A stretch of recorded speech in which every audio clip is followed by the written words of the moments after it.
So good evening and welcome to this new IFP School Voices webinar. In fact, the penultimate of the year. Just a word about our team for tonight. It will be my pleasure to receive your questions in the Q&A module throughout the webinar. My colleague, Méline, will be pleased, as usual, to exchange with you on the chat. We also welcome for the management of the Q&A sessions, Alaïs Lamy, who is a student from the Energy and Processes program. She will be assisted by Denis Bossan, and Denis is a professor at the school. It's now time to start with the introduction from our dean, Pascal Langmar. So Pascal, please, the floor is yours. Thank you very much, Sabine. Dear alumni, students, and colleagues, I am very pleased to open this new IFP School Voices webinar.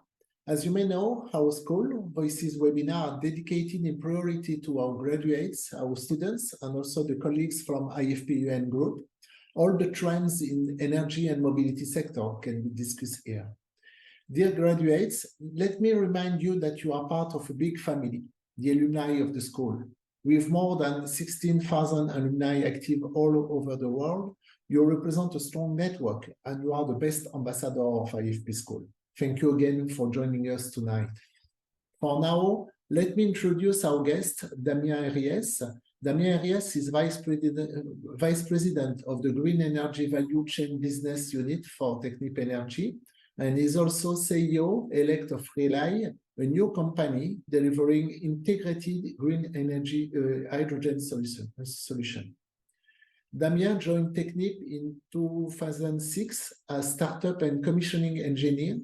He served as project manager and deputy project director on various projects in Europe, Middle East, India, and Africa from 2009 to 2019. Then he joined Technip Energies office in Paris as head of tendering department for 2 years. Prior joining Technip, Damien started his career as a process engineer for Axens. He is a graduate of the École Nationale Supérieure des Mines de Nancy. He holds a master's degree in refining, engineering, and gas from IFP School, class 2005. Damien will now address the following topic: 2023 hydrogen project scale up. Damien, thank you very much for accepting our invitation. The floor is yours. Thank you very much, Pascal, for the very nice introduction, and good evening, everyone. It's a real pleasure to present you today a little bit what we are doing in the hydrogen space in Technip Energies. We'll have two parts in the presentation. The first one is around the clean hydrogen market, just to give you an overview of where we are on the hydrogen market. I think you heard a lot of things about hydrogen. There is a kind of hype during the past years. So I will give you a little bit the different figures and how do we analyze this market within Technip Energies. And then the second part of the presentation will be around a little bit more what we are doing in Technip Energies and how do we see the future of the industry in the green hydrogen space and how we can contribute to accelerate the development of all these projects. Okay, so I think at the end of each part we'll have a Q&A, and I will be very happy to answer to any of the questions that you may have. So let's start then with the market view. And before to go to the market, I think it's really important to understand what could be and what would be the role of the hydrogen in the future, and also in the journey that we have in front of us to reach a net zero world. So as you know, our energy today is very intensive in terms of CO2 emission. There is more than 80% of our energy is generated through fossil fuel, and generating a quite huge release of carbon to the atmosphere. So around 34 gigatons of CO2 And this is the emission energy related. And but what we can see that during the past years, and there is an acceleration after the COVID period. It's one of the bright side of the COVID. We have more and more climate policies that has been announced globally. Okay, if we want to reach this net zero, we need to go there in let's say we need to reorganize a little bit our industry. The first thing that we need to do is to work on the energy efficiency because it's something that is quite easy to do, or at least the technology are available. We need to reduce as much as possible the carbon intensity of our current infrastructures, our plant, our industries, and it will come through carbon capture, for example, or hydrogen technology with a low carbon emission rate. And also by 2030, we need to scale up some new technologies to prepare the net zero landscape that we need to have by 2050. Because in 2050, we need to be more sober in terms of energy, and this one it's mainly about the social change and to change a little bit the way that we are living today, at least for the very developed countries. But also we need to have a solution, a carbon-free solution, because we'll still need to build some cities. We'll still need the molecule. So all these data are coming from the International Energy Agency, and in the net zero future, I think there is a huge effort to do in terms of electrification.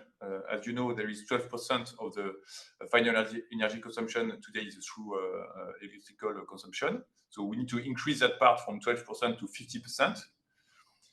But still, we are this remaining 50% that we have. We need the molecule, and it's something that electricity cannot deliver, especially for where we need heat industry, and this is what we call the hard-to-abate industry. And this is where the hydrogen and the clean hydrogen have a role to play, and a key role.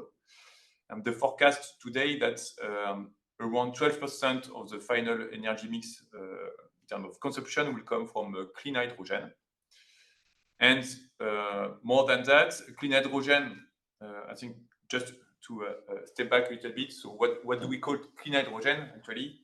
As you know, the hydrogen today is generated through the gas mainly, and it's generating 12 kilograms of CO2 for each kilogram of hydrogen generated. So we can't say that it's a very clean energy vehicle. If you are capturing the CO2, and this is what we call blue hydrogen, we are emitting around 4 kilograms of CO2 per kilogram of hydrogen. So we divide it by 3. And if we generate this hydrogen through electrolysis with renewable electricity, we can reduce this CO2 emission below 1 kilogram. Okay, and this is what we need in this 12% of hydrogen for the net zero scenario, is to have clean hydrogen, hence having a renewable hydrogen. Before to go a little bit in depth of how do we produce green hydrogen and what do we call the green hydrogen derivatives, I would like to show you what are the trends based on this 12% that we need to reach by 2050. In the short term, by 2030, what do we need to achieve in the hydrogen business? Today, there is around 100 million tons per annum of hydrogen generated globally.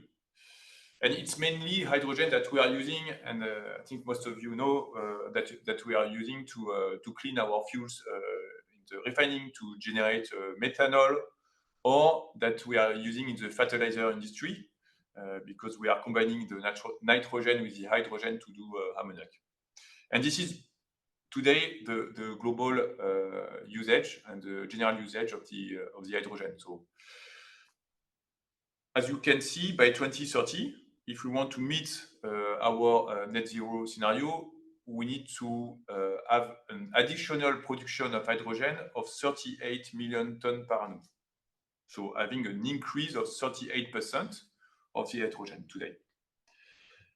This increase of clean hydrogen is not due to a hydrogen plane or due to the transport. Is really because we want to clean the actual industry. We want to clean the steel industry. We want to clean the fertilizer industry, and we want to clean the refining industry. So we are really speaking about actual and current usage that we have.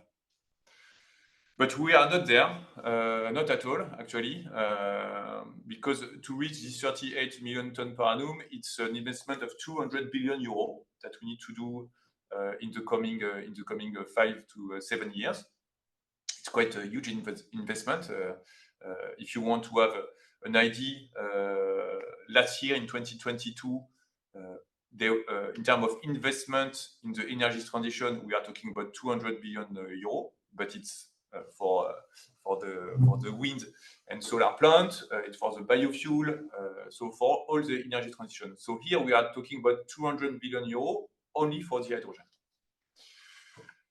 Only 3 million tons per annum out of the 38 have reached what we call the final investment decision. Okay, so it's we still have a long journey in front of us, and we see that these projects are delayed year after year, even though there is all the political willingness to get this hydrogen business taking off. It's not happening. Last year, only 10% of the projects that were supposed to be progressed and awarded has been actually awarded. So 90% of them has been delayed or cancelled, and mainly for economical purpose. If we go a little bit more in depth of what do we call the green hydrogen, and there is a strange name that you may have heard before. It's what we call the power to X, and it's quite simple. Power to X is just to say that we are transforming the electron into a molecule. So what you have on the left side of the slide, it's the low carbon power. So it could be renewable power through the wind farm, the solar, but it could be also some power that we are taking on the grid with a maximum value of CO2 per kilowatt hour. And this one is clearly regulated by Europe or the US. Okay. With this green electron, we are performing electrolysis of water, so it's quite a simple process that you have seen at the school. And with this hydrogen, so either we can use it directly in the refining for the key and the end market, like the refining and the petchem, the fertilizer, even the steel industry, or we can transform this hydrogen into what we call green ammonia, even e-fuel, e-natural gas, and e-methanol, by combining this hydrogen with the CO2 that will capture in the industry. If you now, I think, and like all businesses, if we want to have this molecule sustainable in the long term, we need to find a way to make this molecule affordable. Okay, and I will come back to this trilemma of having energy transition, energy security, and also affordability for the energy. So in terms of price, we are quite high because the price of the hydrogen today is between 6 to 7 euros per kilogram, at least in the short term. The short term, this is what we call the industrial scale project. Where, and you will see later on, today the grey hydrogen, it's around 1 to 1.5 euro per kilogram. So there is quite a gap between the two molecules, and this is what really the policies, the political, but also the industry need to work out there is several ways to work this out, and I will go through it just now. So, where are we in terms of green hydrogen today? The green hydrogen industry is at pilot stage today. So you can imagine that less than 1% of the hydrogen produced globally is produced through green hydrogen, through electrolysis of hydrogen. Okay, so electrolysis, the technology of electrolysis is there since a decade, since even 150 years. But for the hydrogen, it's not a use case because electrolysis was used for different industry like the chlorine industry. But for the hydrogen, it's really a nascent technology. So we need to have the scale up in terms of manufacturing of all these electrolyzer, and we need also to have a regulatory framework that will define what we can call clean hydrogen. Okay. Now, in terms of policy and that are putting it in place today, over the past, let's say, 5 years, we have more than 35 countries announced some hydrogen policy and a hydrogen strategy. So having announcement of strategy and policies, it's good, but it's even better when it's coming into law and into concrete regulation. And it is what is, and this is exactly what is happening today in Europe. And I think, sadly, the Ukraine war urges us to secure our energy. So it helps also to regulate and to have some of these policies coming into law in Europe. But also in the US, it has been announced by Joe Biden 1.5 years back, a lot of tax credit to entertain a growth in the energy transition, and namely in the hydrogen space. Okay, if you want to have small figures in Europe, and I will focus a little bit in Europe because it's quite interesting. So globally, in terms of CO2, you have only 20% of the CO2 emitted globally are subject to policies and to regulation and taxes. Okay. In Europe, it's around 50% of the CO2 emitted are subject to taxes. And before COVID, we were at 20 euro per ton of CO2 emitted in terms of tax. Now we are at 90 euro. This one is helping the clean hydrogen business.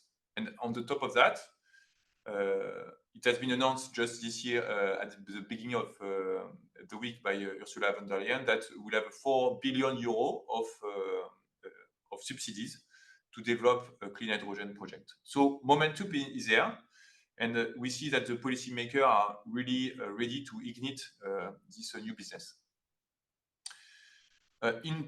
In Technip Energies, and this is the beginning of our of this hydrogen growth, we think that it's a very promising solution, but we first need to build the foundation of the hydrogen and to make a kind of proof of concept of this green hydrogen.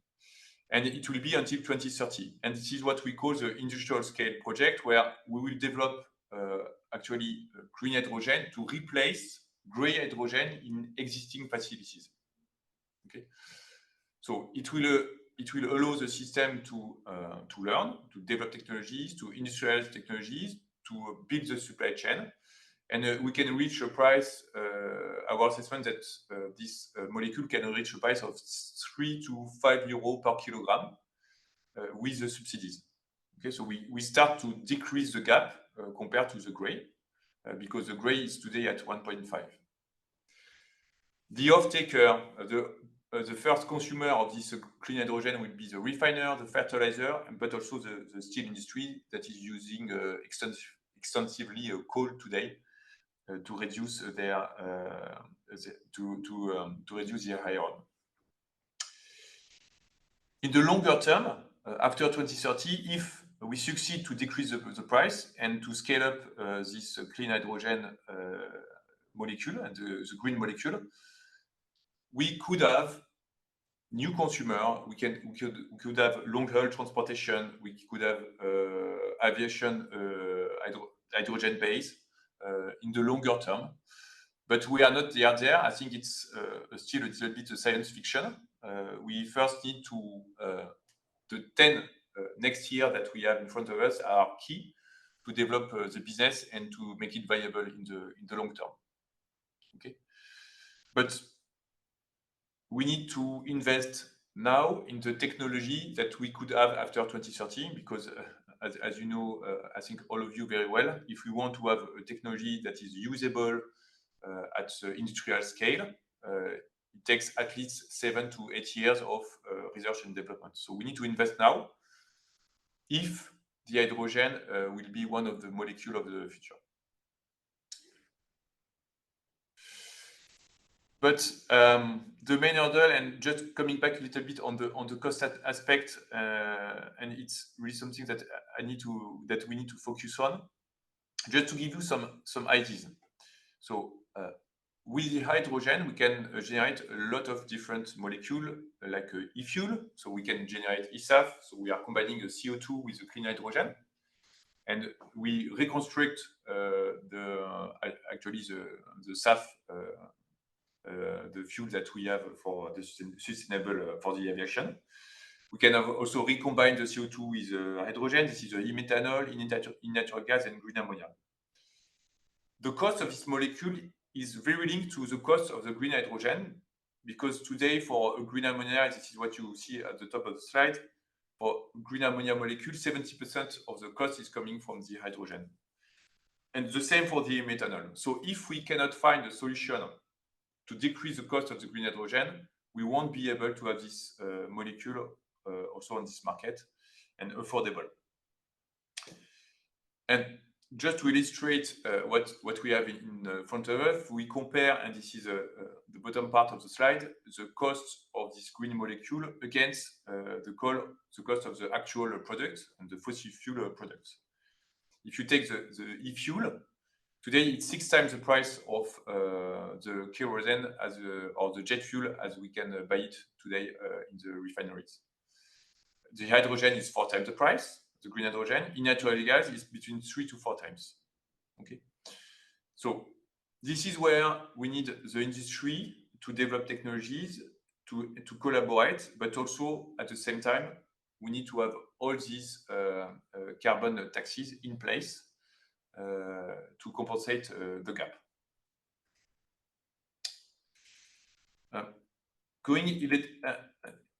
I would like to show you a very simple schematic, and without being too much technical, but just to let you understand why this molecule is so expensive, and how we are trying to reduce the cost of this molecule. On the left side, it's a complete scheme, but it's describing an electrolysis system. So how do we generate hydrogen with water? So you have what we call an electrolyzer stack, and this is what you have in pink, and all the surrounding that is called the balance of plant that you will have in dark blue. And so this one is a system for 5 megawatts. Okay, so if we are talking about a 100 megawatt plant of green hydrogen, you have 20 times what you have on the screen. Having it 20 times is leading to a cost of this plant of more than 200 million euro for the same capacity and of hydrogen. So hence 10 kilotons per year of hydrogen. Today with the steam methane reformer, we are talking about 100 million euros. Okay, so it's 2 times less expensive to build hydrogen generation through fossil fuel than hydrogen generation through water. And this is what we need to solve today on the market in the short term. But what happens during the past year? Actually, there was a lot of at the beginning of of the hype of the hydrogen. And actually, it was during the COVID, we have seen a bubble around the hydrogen. And everyone was started to make their prediction on what could be the cost of the hydrogen, and they compare the hydrogen business to the PV plant business, so the photovoltaic business. Because in the photovoltaic business, we decrease the price of the cost of electricity, and we divide it by 4 to 5 times in 10 to 15 years. So everyone was expecting that we'll be able to reduce by the same level the hydrogen, but actually during the three last year we increased the cost of the clean hydrogen. And we increase it, and this is what we put on the screen, for several things, and mainly for, let's say, 3 items that you have in front of us. For what we call the balance of plant, balance of site, and actually this is mainly the cost of the plant, because today the design is not efficient enough to reduce the capex. And we have a big inflation due to the Ukraine war on the raw material. The cost of electricity, I think you have seen that the cost of electricity in everywhere in the world increased a lot, and especially in Europe, where we reach in 2021 or 2022, it was an average price of between 200 and 300 euro per megawatt hour, okay, where we need to have a price of 20 euro per megawatt hour to have a competitive price for the hydrogen.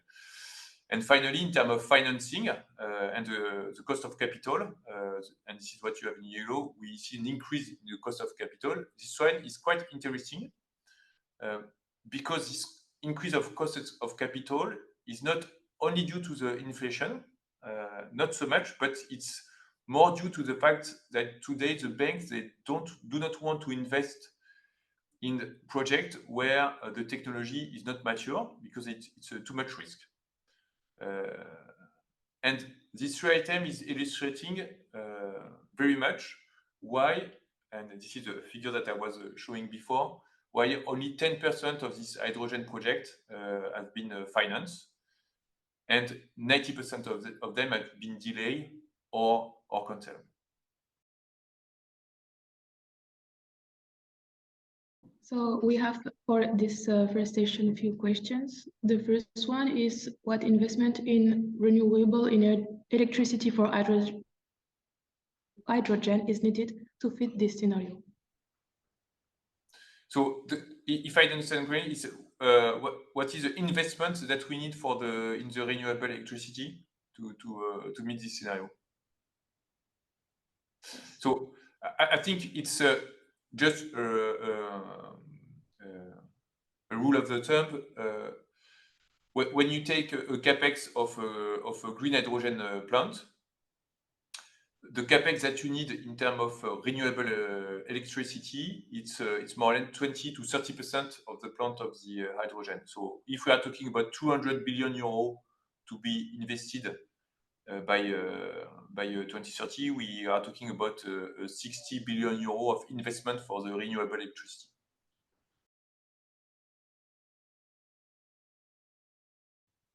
A quick introduction on Technip Energies for the one of you that are not very familiar with the company. So Technip Energies is a quite it's an old startup actually.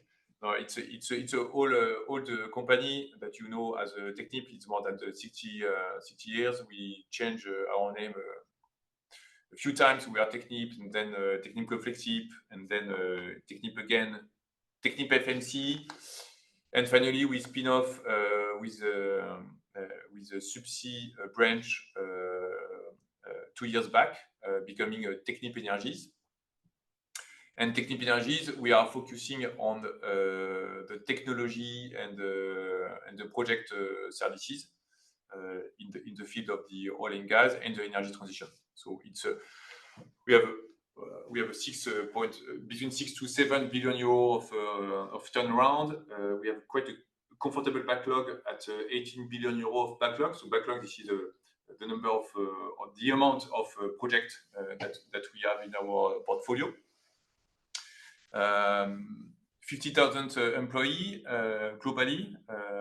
Some key proprietary technologies. So we have 50%, so 50% of market share in the ethylene technologies. We have 30%, so 30, in terms of market share in the hydrogen technology. And we built so far a little bit more than 25% of all the LNG capacities globally. Okay, so it's really our DNA in Technip Energies. So we are based in Paris, and we have 1/3 of our people are based across Europe, in different locations in Europe, UK, Italy, and so forth. 1/3 in what we call Asia, and India, and the third split between the US, the Middle East, and Australia. Just to give you a hint. So what are we looking for? And I will come back to the main subject of the hydrogen, because the hydrogen it's very key in our organization. Today we are really working on this, on this trilemma that we have in the energy transition, that is around having energy security for everyone, reducing the carbon emission to sustain viable energy industry, and the third item is having affordable energy. And it's really the trilemma that we are trying to work out in Technip Energies with our solution. So there is this transition with the low carbon technologies, and LNG is part of them, but also all what we call the blue business, so the blue hydrogen and blue ammonia. And we are also investing in new technologies, in sustainable fuel, in the green hydrogen, and also in the carbon capture. Just to give you a sense of where we are in this journey of energy transition in Technip Energies. So in 2022, we've got an order intake of 1 billion euro in the energy transition. So pure energy transition across our different business units that are carbon capture, the clean hydrogen and Power-to-X, so my business unit, where we have a portfolio of more than 3 gigawatts of projects, not all of them in execution, but it's quite a massive portfolio for us. Sustainable fuel and floating offshore wind. So this is really our four business units in the energy transition, and we signed more than 1 billion euro order intake, which is quite important in this nascent industry. I think our strategy in Technip Energies is around the LNG, but I think I would like to spend a little bit of time of how do we see the development of this new business of energy transition around the new technologies. It's today in the industry we see different players. We see the player coming from the old world, and we can call ourselves a player coming from the old world, from the oil and gas industry, with a lot of competencies, lot of skilled people, capabilities, very good knowledge of the energy world map today. And there is a new player and a new startup, a new industry that are coming with a lot of bright ideas, new patent, and so forth. And really, our intent in Technip Energies is to merge and to marry these two worlds to accelerate our energy transition. And we are doing this by upskilling upskilling our employee, but also by seeking new partner in the technology field, and especially in the fast growth market, like the green hydrogen and the power tools. What we are creating, and perhaps some of you may have heard about Rely. So it's a new company that we are forming between Technip Energies and John Cockerill, to tackle exactly what I was describing before, the scale-up of the green hydrogen and the green molecule, like green ammonia, e-methanol, and the like. So Technip Energies now is well known by everyone. John Cockerill, perhaps a little bit less. So just a few words around John Cockerill. John Cockerill is a Belgian company. It's a private company, so not public. So it's a 1 billion euro company. There is 5,000 to 6,000 people. They have several business. Their main businesses are around the steel industry, the defense, but also the hydrogen. It's quite an old company, actually. It's more than 200 years old company. And we decided to form this new company, Rely. So it's 60% Technip Energies and 40% John Cockerill. And John Cockerill, they are supplying 20% of all the electrolyzer globally. So we are entering, we are forming a new company because it's a unique combination on the market, having the engineering, technology, and project capabilities of Technip Energies, combined with the manufacturer of electrolyzer. And we've done that to develop technology together and to accelerate the development of the green hydrogen in the short term, but also in the very long term. So to come back to the question, what is the positioning of Rely?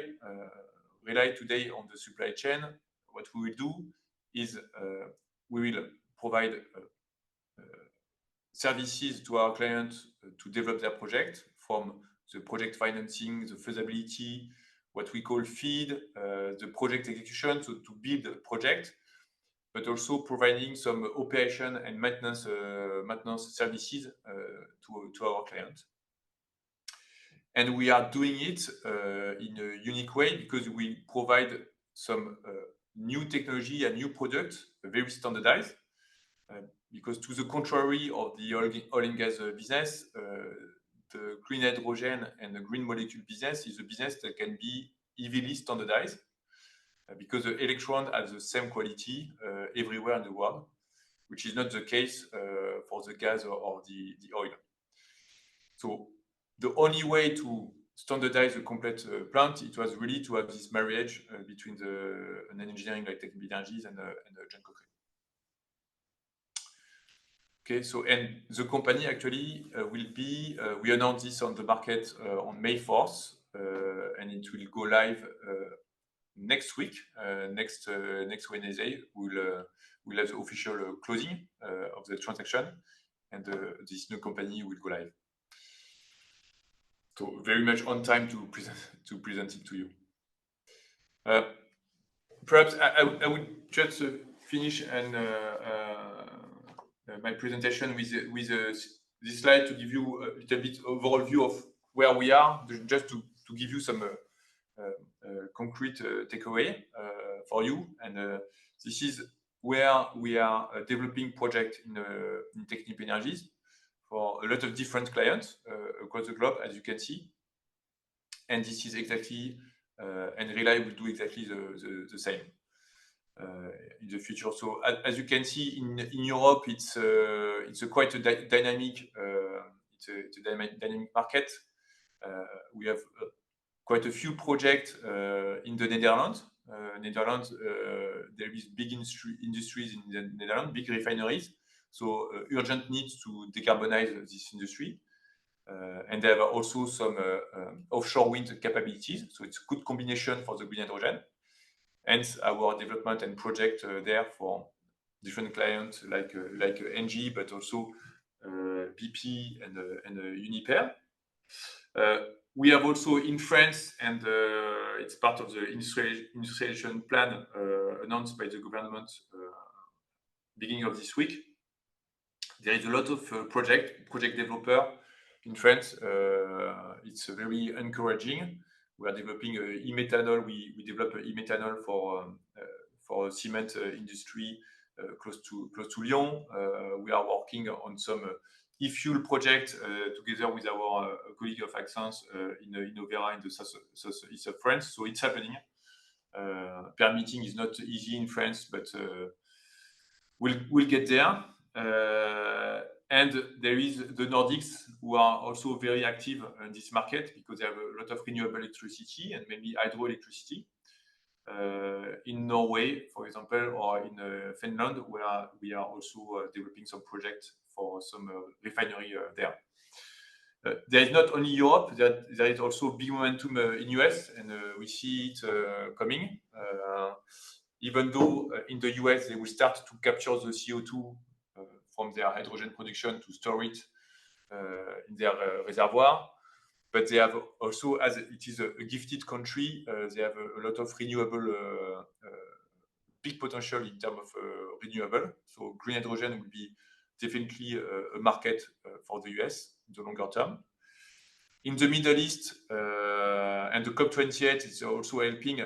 We see quite a few developments in the Middle East, and they have also a quite good location for the solar plant and the renewable production. So, like the US, they will keep a big business in terms of fossil fuel and a blue business, but they want and they are really willing to invest in these new technologies in the future.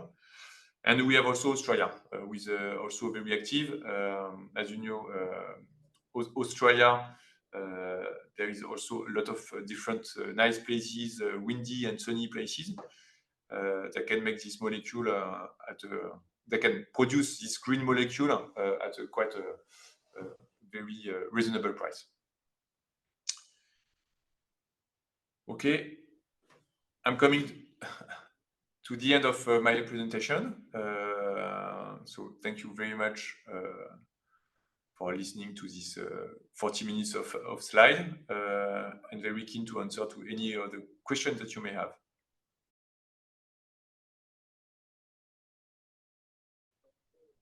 Okay, so thank you. We have some questions. Do you have any hope in the next future to benefit from technical advances that will improve the efficiency of electrolyzers?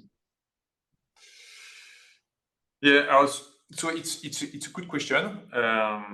When you look at the efficiency of electrolyzer, more or less all the electrolyzer technologies are in the same range of efficiency. So there is a window of 10%, and they are all this window of 10%. So there is a kind of limitation compared to the theoretical efficiency that you can have on the electrolyzer. So I'm not sure that the reduction of cost of the hydrogen will come from a drastic improvement of the efficiency. I think the cost of the hydrogen will reduce if we have a reduction of cost of the renewable electricity. So this is where we need to have massive addition of renewable electricity globally. And it will come also with the reduction of the capex. And the reduction of the capex will come with the scale up of the technology, the scale up of the plant.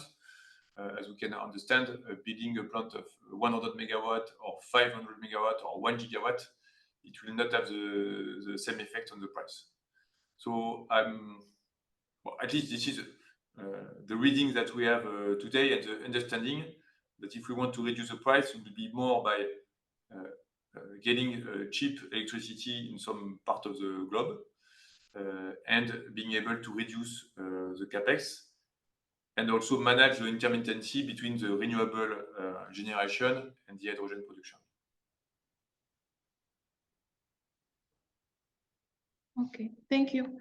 Another question is, do you have any preferred technologies for electrolyzer like alkaline, PEM, or SOEC? SOEC. Yeah. So Juncker Krill technology is a pressurized alkaline technology. There is a lot of debate and competition today between the PEM and the pressurized alkaline technology. I think it depends of the usage and of several factors. What is the source of renewable? Is it intermittent or do we take it from the grid? What is the actual price of water where we are? So there is a lot of different factors. But long story short, we think that for the large-scale project, the pressurized alkaline technology will be more robust, and that in 10 years' time, perhaps we'll have some new technologies that will take the benefit of the PEM and the alkaline. It is a technology that we call AEM that could actually be the winning horse in this technology race. So today, our choice today is going to the pressurized alkaline, but we fully appreciate that the PEM is also quite a good solution. Okay. Another question is, what impact will have hydrogen on electricity markets, and do you think it will have a big impact on actual market structure? The first priority is to have a massive electrification of our usage and to replace the fossil fuel-based electrical generation with renewable electricity. So and this is clearly the I think the priority. So now the hydrogen have some some benefits to store the electricity. For example, because during the night, what we can see that we could have some period along the night or the week where we have a big surplus of renewable electricity because there is no consumer, and this is where having some hydrogen generation can help to value and to valorize this unused renewable electricity. So this is what we can see in the short term, the time that we ramp up the renewable electricity, and once we reach the electrification that we need to reach with renewable electricity, then it will make sense to build a dedicated renewable plant for the hydrogen generation. Okay. Are green methane and green hydrogen in competition with each other? So the question is between green methane and green hydrogen? Yes. Yes. I don't think they are in competition. I think we'll need a lot of different molecules. At least this is what we can see with our different clients, that we will not have a single solution for all places in the world. It will depend. So if we look at some places where there is a lot of CO2 generated through industry and with quite a heavy carbon tax, then it can make sense to combine the CO2 with the hydrogen and do some natural gas, and having this gas transported and burned into a power station. In some other places where there is no CO2 source and no carbon tax, then it will make more sense to generate green hydrogen. So it really depends on the location, actually. Okay, thank you. Another question. Is the availability of water taken into account in the projects? Because often the renewable energies available at low cost are located in fairly arid areas. Yeah, very good question and fair question. And this is one of the main hurdles that we have for the green hydrogen business is that we need in the sunny place, there is no water. And then we need to have we need to generate to have a desalination plant and to purify the water, and it's taking a lot of energy. So it's additional renewable energy that we need to install for the hydrogen. I think that the company will be able to invent an electrolysis with seawater. Will make quite a good business in the future. But yes, it's one of the difficulties that we have today is the scarcity of the water. We need to be mindful of that, and we need to work on it. So until that we find this new technology of generating hydrogen with seawater, we need to work on the efficiency of electrolysis through water consumption.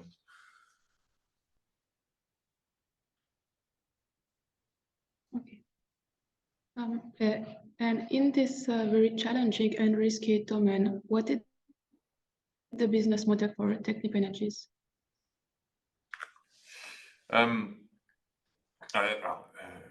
Yes, the business model actually is Rely. No, it's a very good question. I think in Technip Energies we are quite a conservative company, so we are quite risk adverse. Today, and that's why we have done this partnership with John Cochrane.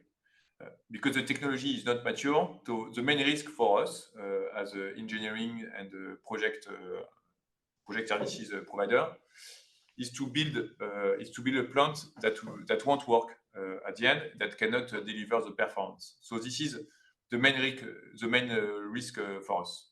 We are an asset-light company. We do not have a factory. So for us, the technology is around the technology risk. To reduce the technology risk, actually, we need to invest or to buy a technology, and this is what we have done with Rely. So we are minimizing our exposure in this business by having a play in this technology and investing in this technology and making sure that we are staying an asset-light company, not having any asset of production of electrolyzer. Okay. And so what will be the position of Rely in the value chain? So position of Rely in the value chain will be to provide really end-to-end solution to our clients. So when we have a project developer who secure land, who secure some renewable power, who secure on the other hand some offtake, so to a fertilizer plant, to a refiner, and so on. We can do everything what is in between. Okay, so we will perform the feasibility, we will design the project, we will build the project, and we can even go until the maintenance and operation of this project if the client who want to do so. So we can do the full end-to-end solution, or we can do part of it depending of the client needs. What we won't do, and it's not our business, it's a business of Air Liquide, even Total Air Product. We will not sell the molecule. We are not a molecule seller. Okay, we will not sell any molecule, but we will build the plant, and we can even give some operation and maintenance services to our client, but we won't be a molecule seller.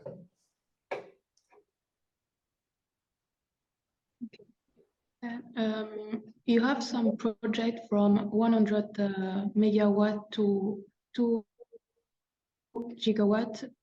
This is a big range. Does it mean that you have different technologies depending on the scale? Yes, we are developing different technologies depending on the scale. Yes, it's a good question, because if we want to optimize the price, we cannot have the same technology. So yes, we'll have a technology for 100 megawatt, and it's a product that will be on the market in the coming months. And we'll have some other technology for the very gigascale project that will be announced middle of next year. Okay.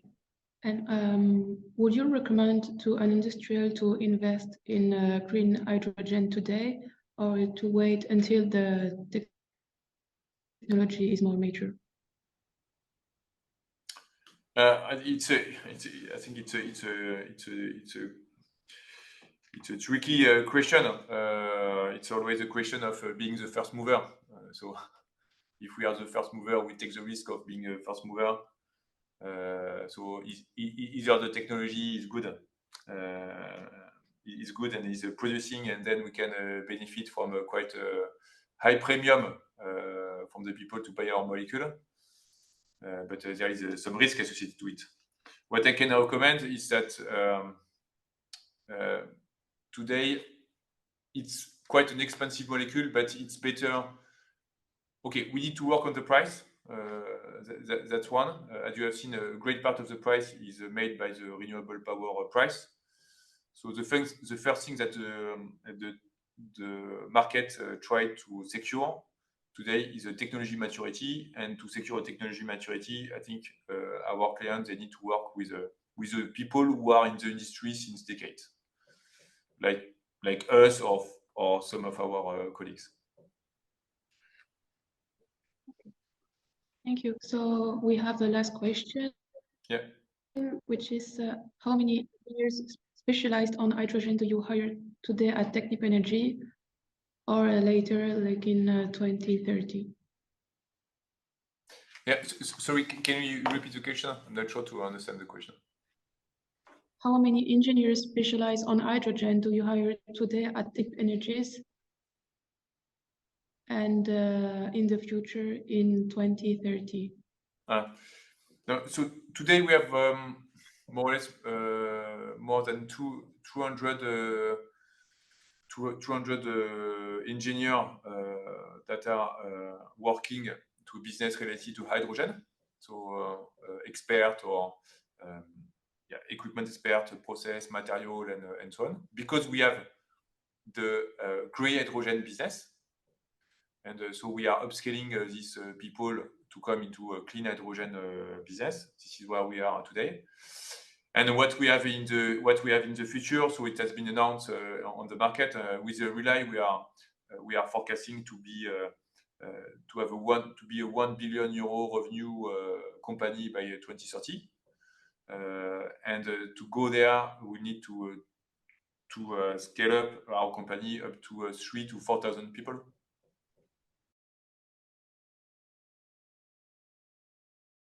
Thank you very much, Damien, for this very interesting and rich talk. And thank you all for your participation and all the questions. Now this webinar is coming to an end, and you will find here the information about the last IFP School Voices webinar of this year.